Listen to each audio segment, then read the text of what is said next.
Buongiorno amici, rieccoci qua con Elisabetta Buongiorno. per riprendere il discorso che abbiamo iniziato la volta scorsa sulle figure femminili nell'Antico Testamento, ma visto in un modo un po' diverso rispetto al solito.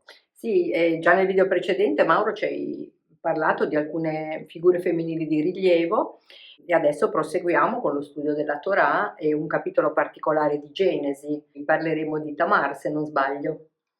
Sì, l'avevamo accennato l'altra volta.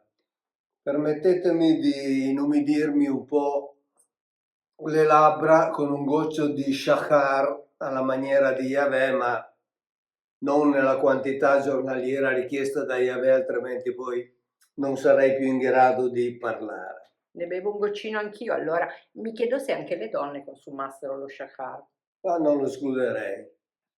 Allora, oggi iniziamo parlando di Tamar e siccome è una figura molto particolare e che vive una vicenda molto particolare, ve ne voglio leggere alcune parti direttamente perché sembra di partecipare o comunque di assistere almeno a una spezzone di quelle vicende dei serial televisivi dove ci sono tutti i vari incroci e a un certo punto si scopre che quello era il marito di quell'altro, che quello è il figlio di quell'altra e così via, insomma. Una fiction a tutti gli effetti. Una fiction a tutti gli effetti. Siamo nel capitolo 38 di Genesi, dove si parla di Giuda, il capostipite appunto di questa genealogia che poi porterà a Gesù, lui figlio di Giacobbe, e nel capitolo 38 si dice: Giuda prese una moglie per il suo primogenito la quale si chiamava Tamar. Ma il primogenito di Giuda, era perverso agli occhi del Signore, cioè di Yahweh, e Yahweh lo fece morire. Quindi, come al solito, Yahweh non andava per il sottile. Allora Giuda disse a Onan, l'altro suo figlio: accostati alla moglie di tuo fratello, fa il dovere di cognato nei suoi riguardi e assicura così una posterità per il tuo fratello. Si trattava della legge del levirato, per cui se un uomo moriva senza avere figli, il fratello doveva unirsi alla cognata per garantire una discendenza. Ma Onan, sapendo che la prole non sarebbe stata sua, ogni volta che si univa alla moglie di suo fratello, disperdeva per terra per non dare una posterità a suo fratello. Ciò che egli faceva dispiacque agli occhi del Signore, che naturalmente fece morire anche lui. Allora Giuda disse alla nuora Tamar: ritorna a casa di tuo padre come vedova, fino a quando mio figlio Selà diverrà grande. Qui emerge, come ci hai detto tu, questa attuazione della legge del levirato, nella quale naturalmente la donna non aveva alcuna voce in capitolo, direi, quindi veniva tutto sempre deciso dal capofamiglia, dal maschio. Sì. E poi una domanda sorge spontanea e devo dire che l'hanno anche evidenziata i miei insegnanti di Torah dell'Università di Gerusalemme. Ci sono già due maschi che non erano graditi a Yahweh, in particolare si usa, se non sbaglio, il termine Ra, proprio cattivo, Sì. parlando ad esempio di e quindi anche l'insegnante ci sottolinea, dice meno male che si parlava di una famiglia prescelta. Pensa alle altre. Pensa alle altre. Scusate. Effettivamente. Riprendiamo questo curioso racconto. Allora Giuda disse alla nuora Tamar: ritorna a casa di tuo padre come vedova, fin quando mio figlio Selà diverrà grande, perché temeva che anche questi morisse come gli altri fratelli. Così Tamar se ne andò e ritornò alla casa di suo padre. Poi ci sono una serie di vicende finché ad un certo punto si racconta.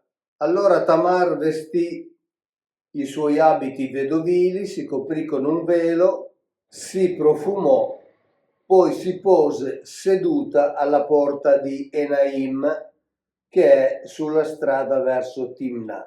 E perché ha fatto questo? Perché aveva saputo che Giuda si stava recando nei suoi territori e allora ha pensato una cosa, perché erano passati molti giorni ed era morta la figlia della prima moglie di Giuda. Quando Giuda ebbe finito il lutto, salì da quelli che tosavano il suo gregge e con lui vi era Chirà, il suo amico di Adullam. Allora fu portata a Tamar questa notizia: ecco, tuo suocero sale a Timnah per la tosatura del suo gregge. E allora lei, da donna molto intelligente, intraprendente e anche consapevole di una ingiustizia che stava subendo, decide di correre ai ripari. Allora Tamar svestì i suoi abiti vedovili, si coprì con un velo, si profumò, poi si pose seduta alla porta di Enaim, che è sulla strada verso Timnah. Aveva visto infatti che Selà, cioè il terzo figlio di Giuda, era ormai diventato adulto, ma lei non gli era stata data in moglie. Cioè, in realtà con lei non si stava applicando la legge del levirato, per cui quando un uomo muore, suo fratello ha il dovere di unirsi con sua cognata per garantirgli una prole. Giuda la vide e la credette una prostituta, perché essa si era coperta la faccia. Cioè lei di fatto si è travestita da prostituta. Egli deviò il cammino verso di lei e disse: su via, permetti che io mi accosti a te. Non sapeva infatti che quella fosse la sua nuora. Essa disse: che cosa mi darai per accostarti a me? Cioè in sostanza non si fidava. Rispose Giuda: io ti manderò un capretto del gregge. Essa riprese: mi dai un pegno fin quando me lo avrai mandato? E gli disse: qual è il pegno che ti devo dare? Rispose: il tuo sigillo, il tuo cordone e il bastone che hai in mano. Giuda glieli diede, le si accostò ed essa concepì. Poi si alzò e se ne andò, si tolse di dosso il velo e si rivestì dei suoi abiti vedovili. Giuda poi mantenne la promessa, mandò il capretto per mezzo del suo amico di Adullam per riprendere il pegno dalle mani di quella donna, ma quello non la trovò, perché evidentemente lei aveva dismesso i suoi abiti da prostituta ed era tornata una vedova. Allora, visto che non l'ha trovata, Giuda disse: si tenga per sé il pegno, altrimenti ci esporremo al ridicolo. Vedi bene che le ho mandato questo capretto, ma tu non l'hai trovata. Ora avvenne, circa 3 mesi dopo, che fu portata a Giuda questa notizia: si è prostituita tua nuora Tamar e anzi è incinta in conseguenza della sua prostituzione. Giuda rispose: conducetela fuori e sia bruciata, cioè senza pietà. Era sua nuora, doveva essere bruciata. Mentre la si faceva uscire, essa mandò a dire al suocero: l'uomo a cui appartengono questi oggetti mi ha resa incinta. E aggiunse: ti prego, riscontra di chi siano questo sigillo, questi cordoni e questo bastone. Donna veramente intelligente.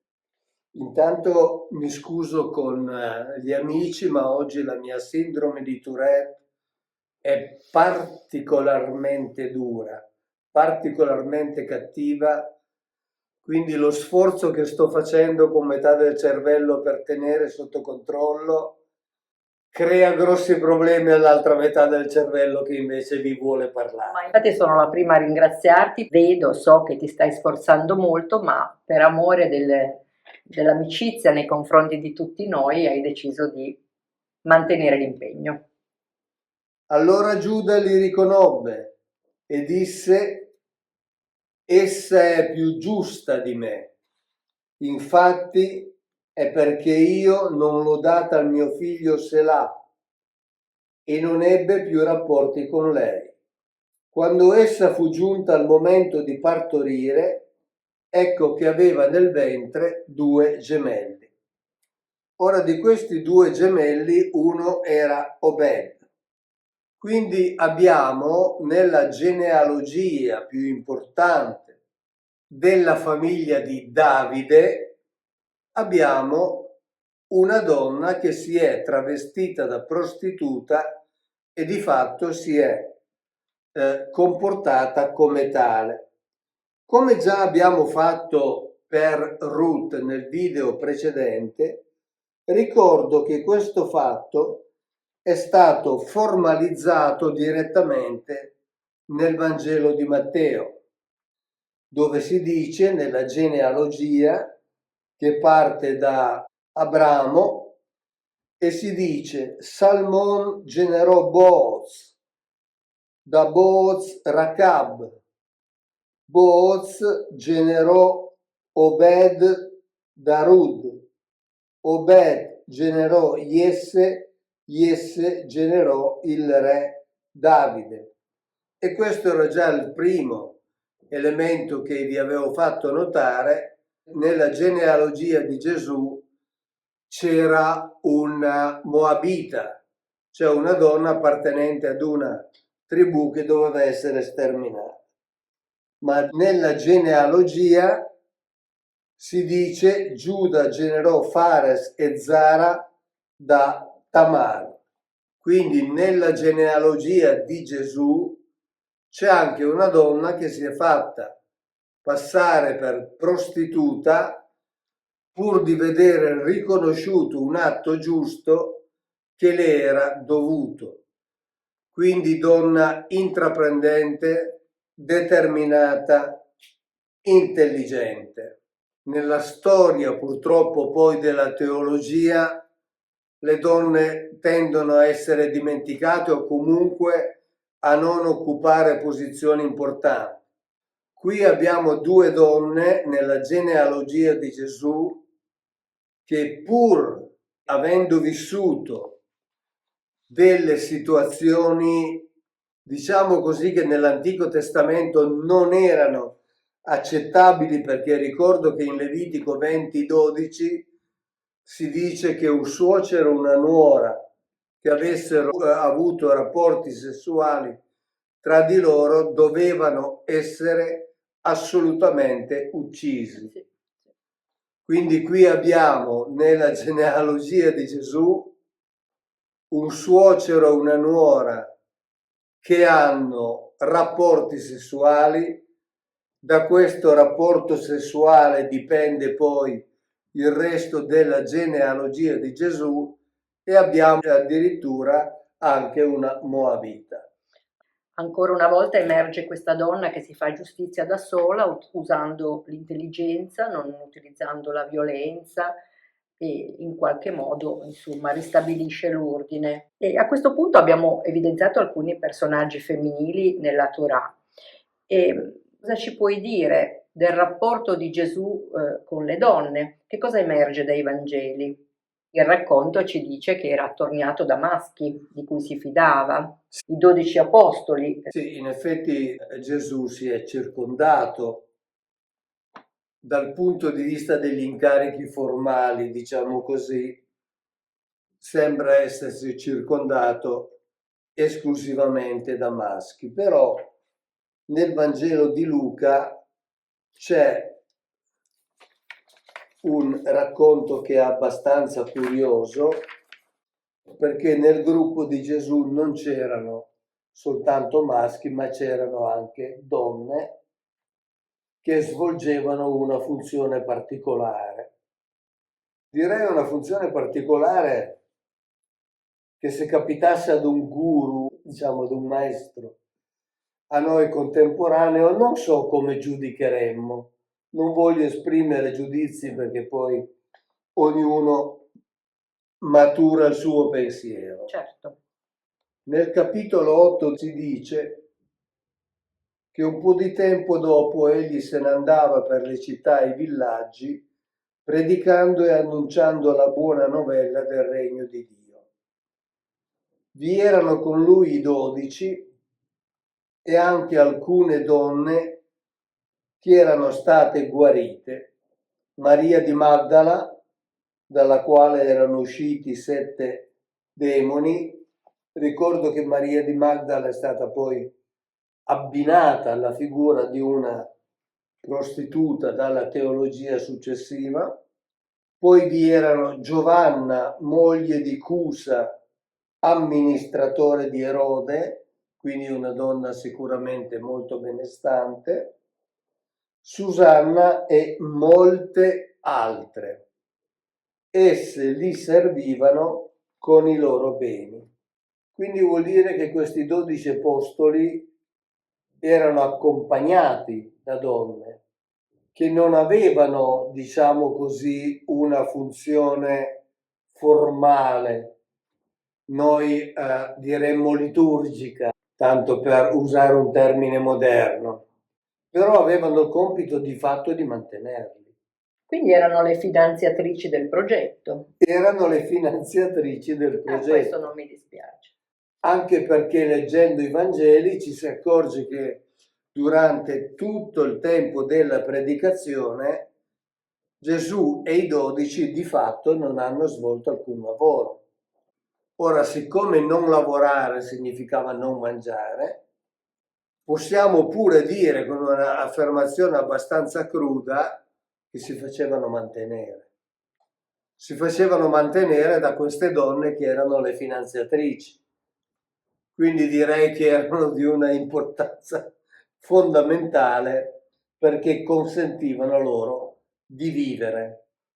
Direi fondamentale, forse un po' scomoda, perché non sempre è facile ammettere che c'è qualcuno dietro che ti sta aiutando. In realtà, no, anche perché se noi pensiamo, quando veniamo a conoscenza di un maestro attuale che si fa mantenere da delle donne, in genere esprimiamo dei giudizi non troppo lusinghieri nei confronti di quella situazione, nei confronti di quel maestro. Ed è uno dei tanti elementi che fanno riflettere su chi poteva essere veramente Gesù.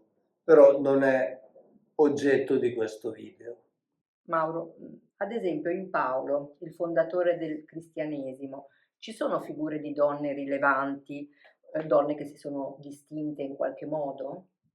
Sì, ci sono delle figure che vengono nominate ma che vengono regolarmente dimenticate nella liturgia della Chiesa, non vengono nominate, anche se Paolo le nomina. Faccio un esempio. Nel capitolo 16 della lettera ai Romani, Paolo dice: vi raccomando Febe, la nostra sorella che è diaconessa nella chiesa di Kencre. Accoglietela nel nome del Signore in maniera degna dei santi e assistetela in qualunque cosa abbia bisogno di voi, poiché anch'essa è stata d'aiuto per molti, anche per me stesso.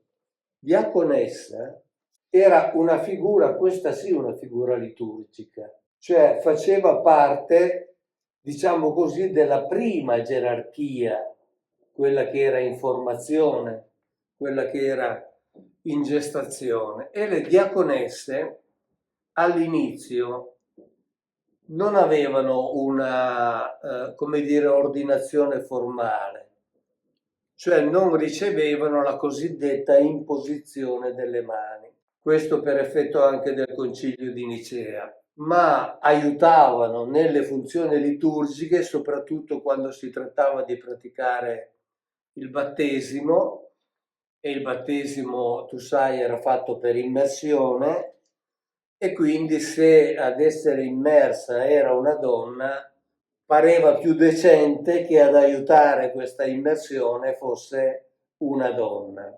Però non ricevevano, dicevo all'inizio, l'imposizione, quindi erano in posizione subordinata, non subivano l'imposizione delle mani. Soltanto col successivo concilio ricevettero l'imposizione delle mani, quindi vennero introdotte ufficialmente nella gerarchia delle chiese nascenti.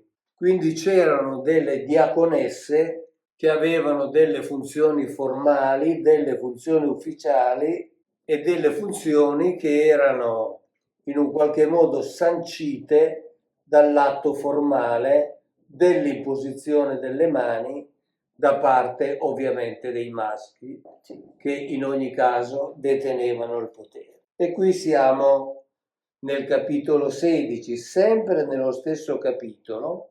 Paolo dice: salutate anche Andronico e Giunia, della mia stessa stirpe e miei compagni di prigionia. Essi si sono segnalati tra gli apostoli e si sono uniti a Cristo prima di me. Su Giunia c'è una curiosità. All'inizio i primi padri della Chiesa, per nascondere queste affermazioni così importanti, addirittura si sono uniti a Cristo prima di me, hanno trasformato il nome Giunia in nome maschile. Tu pensa che in diversi testi evangelici tedeschi, ad esempio, questo nome maschile è rimasto fino agli anni 80-90 del secolo scorso. Solo da allora si è ritornati al nome femminile. Tanto per dire quanto nel corso dei secoli sia durata questa discriminazione, che all'inizio era molto meno pesante, evidentemente, molto meno evidente di quanto non lo sia poi diventata nel corso della successiva elaborazione teologica. Possiamo dire che nei testi sacri, nei cosiddetti testi sacri, emergano profili di donne che hanno anche svolto compiti di rilievo. Tuttavia possiamo anche affermare a questo punto che l'elaborazione teologica successiva fu la responsabile della successiva immagine della donna in una posizione di inferiorità. Sì, tra l'altro permettimi di ricordare ancora la figura di un'altra donna citata negli Atti degli Apostoli, e che è la figura di Lidia, dove si parla delle prime conversioni avvenute a Filippi. Salpati da Troade ci dirigemmo verso Samotracia e il giorno seguente a Neapoli. Di là ci recammo a Filippi, che è la prima città del distretto di Macedonia ed è colonia. In questa città facemmo una sosta di parecchi giorni. Il sabato uscimmo fuori dalla porta, presso un fiume dove pensavamo che si facesse la preghiera. Ci mettemmo a sedere e parlammo alle donne che vi erano radunate. Una donna di nome Lidia, venditrice di porpora della città di Tiatira, che onorava Dio, stava in ascolto. Il Signore le aprì il cuore perché potesse comprendere le cose dette da Paolo. Dopo essere stata battezzata con tutta la famiglia, ci invitò con queste parole: se mi giudicate fedele al Signore, venite a stare nella mia casa, e ci costrinse ad accettare. Ora, questo è un fatto molto importante, non tanto soltanto per il fatto di Lidia in sé, che risulta una donna che ha messo a disposizione la sua casa per il gruppo di preghiera della Chiesa, ma anche a Roma risulta che i primi incontri, anche se noi siamo abituati a pensare alle catacombe, i primi incontri avvenissero nelle case di matrone romane che avevano aderito a questo nuovo culto e che mettevano a disposizione le loro case per le riunioni. Tutto questo ci fa pensare che le prime chiese erano addirittura le prime ecclesie, o ecclesie, che dir si voglia, avvenivano all'interno delle case di donne romane. Insomma, non c'è molta differenza con lo scenario attuale, perché si parla ancora oggi dei salotti romani, naturalmente gestiti da signore, da nobili donne, che spesso sono anche architetti di incontri politici, se non religiosi anche. Esatto. E allora erano architetti Certo, sì. di incontri religiosi, quindi hanno consentito lo sviluppo dei primi gruppi. Quindi in realtà la donna nella Chiesa sin dagli inizi ha avuto una grandissima importanza. E forse questa immagine alla teologia ha dato anche un po' fastidio e si è cercato di relegarla nelle retrovie, se non addirittura sminuirla, svilirla. Esattamente. Possiamo dire che questo è un substrato culturale che si è creato, dove si è innescata anche la cultura maschilista che ancora oggi È imperante. imperante. L'hai detto tu. L'ho detto io. L'hai detto tu. Per quanto riguarda lo sviluppo teologico della figura della donna, mi limito a citare quanto scritto in un libro che verrà presto ripubblicato con tutta una serie di aggiornamenti, ammodernamenti e nuove informazioni con Francesco Esposito, dove per esempio parlavo di Isidoro di Siviglia, siamo nel VII secolo d.C., e dove si parla della origine, dell'etimologia del termine femmina, cioè del termine femmina, e addirittura in un modo assolutamente dispregiativo e inaccettabile si dice che femmina deriva da fe minus o fides minus, cioè persona capace di avere solo una fede inferiore. Questo già di principio. E questo è ovviamente inaccettabile, però era diffuso. Ripeto, Isidoro di Siviglia. Nel Malleus Maleficarum, cioè del martello delle streghe, scritto ancora nel 1487 da due frati domenicani, si insegna che la donna, essendo stata fatta a partire da una costola curva, è per natura un animale imperfetto e per questo inganna sempre. Si commenta da Si commenta da sé, però questo si lega direttamente a ciò che sta avvenendo in questi giorni. Cioè certuni, per principio, immaginano che la loro donna li inganni e si comportano in modo criminale di conseguenza. E questo era già presente nel 1487.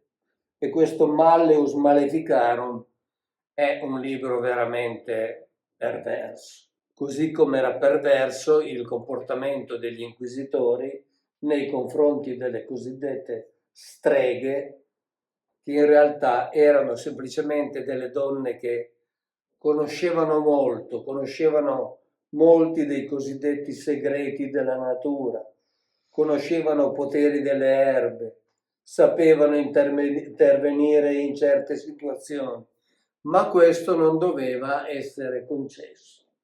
Mi viene in mente, ora che stiamo parlando, la vicenda di Hildegarda di Bingen, Santa Hildegarda, la quale fu indubbiamente una grande donna e che guarì una supposta strega, se non ricordo male il nome in tedesco era Sigewitze, la quale aveva il dono della parola, ma questo non le era consentito dalla Chiesa maschile. Quindi lei non poteva parlare, doveva tacere, doveva soltanto ascoltare e successe che questo comportò, diciamo così, degli apparenti squilibri nel suo cervello. ma l'intelligenza di Hildegard von Bingen fece sì che decise di prenderla sotto la sua custodia, le diede l'opportunità di esercitare questo suo carisma della parola e la guarì, mentre normalmente la Chiesa l'avrebbe bruciata come strega. Quindi siamo veramente di fronte a delle situazioni assolutamente inaccettabili. Le radici di questo odio, di questo senso di proprietà sono antichissime. Esattamente. Ti voglio dire ancora una cosa che riguarda sia ciò che dicevano i padri della Chiesa, sia ciò che dice un commentatore a noi sostanzialmente contemporaneo nel libro Imitatori di Cristo, dove si parla ovviamente del pensiero di teologi nel corso dei secoli e dove si parla anche della donna. Si introduce il concetto della liberazione della donna, una liberazione che sarebbe avvenuta addirittura da parte di Sant'Ambrogio, il quale nel De Virginibus scrive, e questo commentatore, citando un altro autore, scrive che il De Virginibus, scritto nel 377, non è solo un manuale di spiritualità e di pedagogia virginale, ma anche un chiaro progetto di liberazione della donna sullo sfondo di una società androcentrica che esigeva per lei l'unico ruolo di sposa e di madre. In quel tempo, e questo lo capiamo, non lo giustifichiamo, ma lo capiamo, cioè ne comprendiamo i motivi, che non vuol dire giustificare, ovviamente. Sono due concetti completamente diversi. Quindi qui siamo di fronte ad un'affermazione. In quei tempi alle donne erano consentite due posizioni, moglie e madre. La grande liberazione, ma definita tale da un autore moderno, ed è questo che non è accettabile, è che alla donna viene concesso anche di scegliere di rimanere vergine. Cioè, mentre all'uomo veniva concesso anche di non rimanere vergine frequentando le prostitute, e tra l'altro la Bibbia ci dice chiaramente che la prostituzione sacra era esercitata anche appena al di fuori del tempio di Yahweh, perché era cosa assolutamente normale, anche se le prostitute erano disprezzate, non i maschietti che le frequentavano, perché era consentito loro. Qui ci viene venduto come concetto di liberazione della donna il fatto che lei potesse scegliere, oltre che essere madre e moglie, di essere anche vergine. Cioè alla donna la libertà sessuale non era assolutamente consentita. E questo è scritto in un libro moderno, a noi contemporaneo. Comunque, elevando il proprio patrimonio culturale, si può fare un passo avanti nella comprensione delle cose. Quindi io ringrazio tutti i giovani che stanno seguendo il nostro canale, l'abbiamo già detto, le iscrizioni al canale sono molto elevate in questi mesi, è tutto merito tuo, Mauro, che ci stai insegnando a leggere le nostre radici nel passato.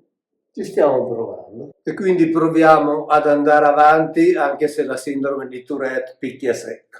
Ciao a tutti, ciao Elisabetta, grazie a te e come al solito arrivederci alla prossima. Alla prossima, ciao.